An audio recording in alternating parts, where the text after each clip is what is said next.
You looked at various maps like this one when you did your own map exercise. So, what's this map showing? What does the term imperialism seem to mean? Here are two dictionary definitions of imperialism that I pulled from the internet. What do these definitions have in common? And can you identify an important difference between these two definitions? Well, both definitions emphasize one nation controlling the destiny of peoples that are not part of that nation. But the first definition just talks about domination. It doesn't mention formal rule. The second definition does talk about formal authority, and especially the establishment of colonies. Both definitions apply to what happened in the world from 1870 to 1914. And what, by the way, might be significant about those two dates? Well, the Franco-Prussian War took place in 1870. At the end of this war, Germany was unified and was also the most powerful country on continental Europe, on the continent of Europe.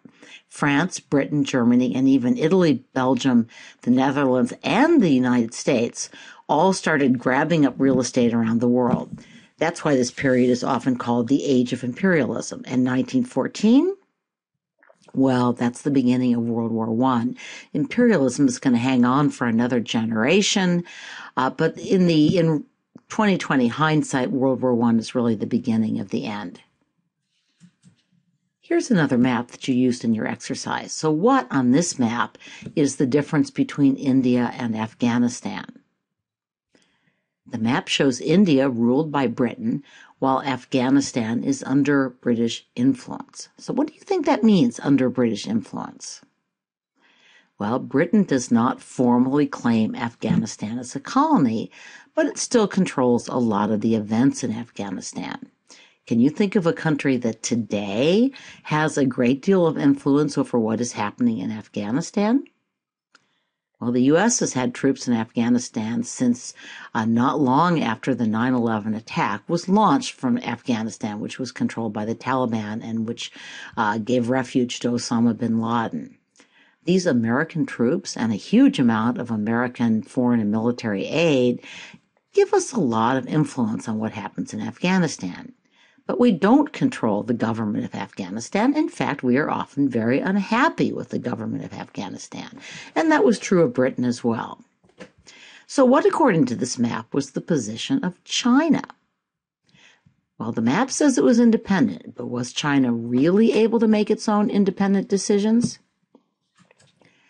Let's watch a short video clip about one of the nastier moments in the history of imperialism, the two Opium Wars. And the question I want you to think about is, was China really independent during the mid to late 1800s, the 19th century? Hey, you'd be disappointed if I didn't include a chart, right? So what does this chart show? It shows that opium imports to China more than tripled between 1835 and 1863. You have this on your notes template. The Emperor of China appointed a special commissioner in charge of ending the opium trade. So here's the commissioner's letter to Queen Victoria. It was published in China as an open letter. It was not a private message to the Queen, and historians still argue about whether she knew of its existence or ever actually saw it. Still, what argument does Lin Zexu make against the opium trade? Well, he quite correctly points out that opium is poison. In fact, such bad poison that it's forbidden in England. So he asks, how can the Queen pass on that harm to other countries?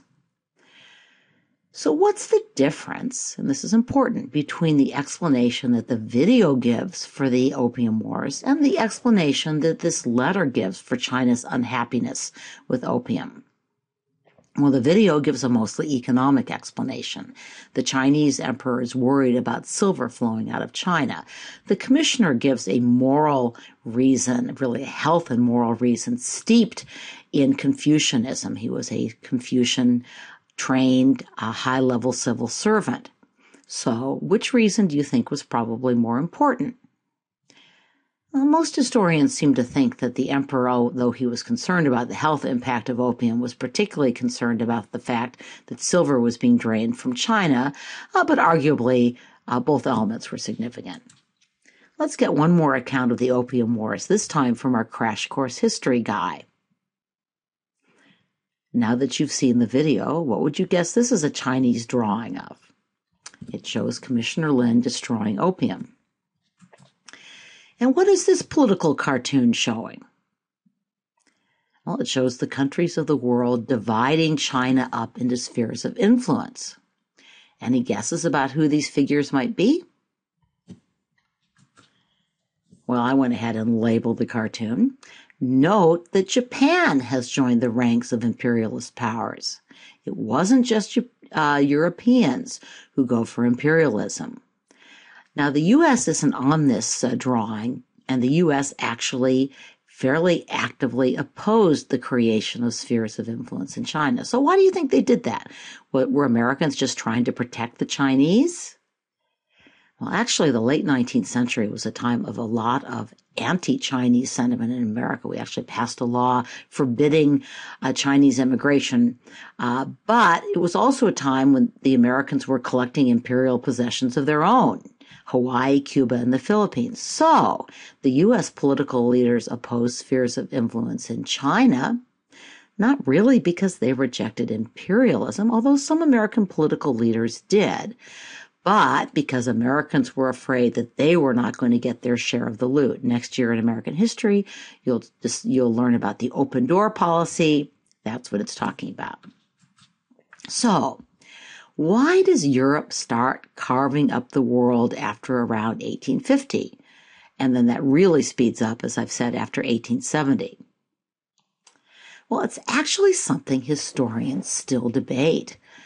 My personal view, for what it's worth, is that there were a lot of reasons that all came together and reinforced each other. But some historians think one or more of these reasons was a lot more important than the others, and they disagree about which reason was the most important. I'm going to show you a series of images, and what I want you to think about is what theory of imperialism is this image representing? So here we have the Kimberley diamond mine in South Africa. Rising industrial powers needed raw materials, and an increasingly rich Europe wanted goods like diamonds and tea, but they also needed rubber and, after the invention of the internal combustion engine, oil to run their industry. So clearly the desire for raw materials was one cause of imperialist competition. Remember that the late 19th century was a time of religious revival.